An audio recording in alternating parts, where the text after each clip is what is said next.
February 23rd, 1995. Nickleeson books a last-minute flight out of Singapore, walks out of his office, and leaves a note on his desk. The note says, "I'm sorry." Behind him, $1.4 billion gone and a 233-year-old bank 4 days from ceasing to exist. 11 years later, a trader named Brianhunter watches a number move on a screen. He knows what's coming, but he can't stop it.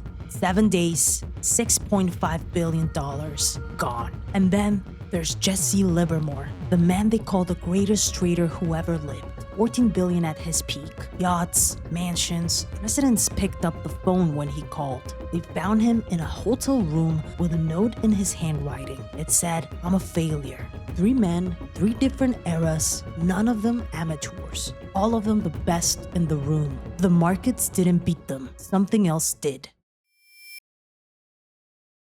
Nickleeson grew up in Watford, a suburb of London, and worked his way up from a back office clerk to become the star trader at Barings Bank, Britain's oldest merchant bank. The same institution that once financed the Napoleonic Wars, the Louisiana Purchase, and managed the personal accounts of Queen Elizabeth II. In 1993, his profits made up nearly 10% of Barings' total profits. He had developed a reputation for near infallibility, and his superiors in London gave him almost no supervision. He was put in charge of both trading and settlement, meaning he could execute trades and then report the results himself with nobody checking. He later said it was a bizarre structure, and one which allowed me to run my own show without anyone interfering. When a colleague made a small error, Leeson hid it in a secret account rather than reporting it. The error itself was almost embarrassingly small. A junior trader had accidentally sold 20 future contracts she was supposed to buy, leaving a £20,000 hole. It was only £20,000, but Leeson didn't want the embarrassment of reporting it up-chain, so he buried it in an account nobody in London even knew existed. By the end of 1992, the account was down £2 million. A year later, $23 million. He kept doubling his bets every time he lost, desperately trying to dig out. He later said, "I wanted to shout from the rooftops. There are massive losses. I want to stop, but for some reason you're unable to do it. I have this catastrophic secret burning up inside me, yet I simply couldn't open my mouth." Then came the earthquake. On January 16, 1995, Leeson placed a bet that the Japanese stock market would remain stable overnight. At 5:46 the next morning, an earthquake hit Kobe, Japan. Kobe was one of Japan's main industrial hubs. The quake killed over 6,000 people and wiped out a chunk of the country's infrastructure overnight. Investors panicked. Asian markets crashed. Leeson had bet on stability, and he got the opposite. To recoup, Leeson doubled down again, buying more future contracts, betting that the market would recover. By February 1995, Leeson held half of all outstanding contracts on Japan's stock market. Every other trader could see it, and they all knew he'd eventually be forced to sell. So they started selling too.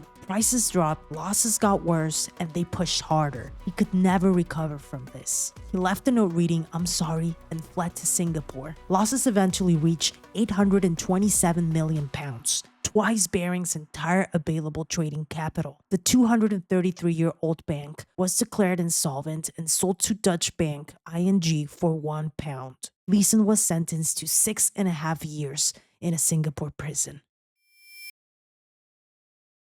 Brianhunter grew up near Calgary, Alberta, and by his early 30s was running the energy desk at Amaranth Advisors, a $9 billion hedge fund in Greenwich, Connecticut. In 2005, Hunter made a massive bullish bet on natural gas prices. 2 hurricanes later, Katrina and Rita, he had made over $1 billion for Amaranth. He reportedly took home between $75 and $125 million for himself that year alone. He was 31 years old. The fund was growing so fast that by the end of April 2006, Amaranth's assets had swelled from $6 billion to $8.7 billion, entirely because of Brianhunter. So in 2006, he tried to do it again. His analysis told him winter natural gas prices would rise relative to summer prices. So he went massively long on winter delivery contracts, meaning he was betting prices would go up while simultaneously shorting summer contracts, betting those would fall. It's called a spread trade. But the scale was staggering. We're talking open positions worth tens of billions of dollars in commodities. And for context, the entire fund was worth $9 billion. But 2006 hurricane season was calm. The absence of major disruptions led to a surplus in natural gas supplies, causing a sharp price drop. Other traders could see the size of Amaranth's positions, and they knew that eventually Hunter would be forced to sell. So they smelled blood, and they start betting against him, which pushed prices down faster, which made Hunter losses worse, which meant he'd have to sell even more, creating a vicious cycle. In a single week in September 2006, Amaranth lost $6.5 billion. The fund had $9 billion in assets. In less than 2 weeks, roughly 2/3 of it was gone. On September 21st, 2006, Amaranth announced the losses and began shutting down, selling its entire energy book to JP Morgan and Citadel at a massive loss, leading to hundreds of job losses. Hunter didn't disappear quietly. He tried to launch a new fund, but regulators shut it down before it opened. The government hit him with a $30 million fine for market manipulation. He fought it for years. Last anyone heard, he was back in Calgary. He was back to just being another tweeter in a city that had no idea who he used to be. Born in 1877 in Massachusetts to a poverty-stricken family, Jesse Livermore ran away from home at 14 with $5 in his pocket. He found work at a Boston stockbroker office as a quotation boy, reading the numbers of the ticker tape machine and chalking prices onto the big board for brokers to see. He absorbed everything. By 15, he was already placing his own trades. He bet everything he had on a railroad stock and walked away with a $3 profit. By his early 20s, he'd been banned from every bucket shop in Boston. Bucket shops were essentially illegal gambling dens disguised as brokerages. You weren't actually buying stocks, you were just betting on whether the price would go up or down. The house took the other side of every bet. This meant they wanted losers, not winners. So when Livermore kept beating them, they simply threw him out. By his 30s, he was a Wall Street legend known as the Boy Plunger. At the peak of his career during the 1929 crash, which he actually had shorted, his net worth reached at least $100 million, equivalent to roughly $14 billion today. He owned yachts, mansions, and a private railroad car. But Livermore couldn't stop. He went bankrupt not once, not twice, but 3 times in his life, each time clawing his way back. He eventually lost his fortune and filed bankruptcy for the 3rd time in 1934, listing assets of $84,000 and debts up to $2.5 million. Alongside his finances, his personal life also collapsed. He later went through a bitter divorce from his second wife, Dorothy, who in a drunken rage shot his eldest son, Jesse Jr. Following the divorce, he went through lawsuits and finally a depression he couldn't shake. In late 1939, his younger son, Paul, suggested he wrote a book to rebuild both his finances and his legacy. He took his advice, but it didn't sell. World War II had killed public interest in markets. Following this, on November 28, 1940, in the cloakroom of the Sherry Netherland Hotel in Manhattan, Jesse Livermore unalived himself. His last note scribbled in his notebook read, "I'm a failure."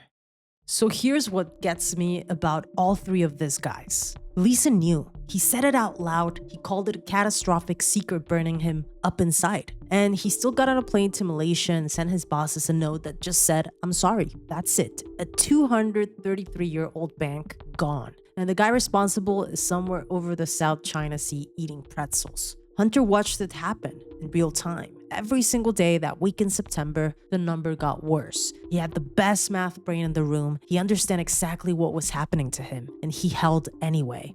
And Livermore, the man went bankrupt 3 times. 3 times he lost everything, and 3 times he clawed it out back. By the end, he had nothing left to claw back with. There's actually a name for what happened to all of them. It's called the disposition effect. Basically, your brain hates losing so much that it would rather keep losing than admit the loss is real. It's just how we're wired. The more you're down, the harder it gets to walk away, because walking away makes it real. And for this three, making it real meant their entire identity was gone. So they didn't walk away, and that's what finished them.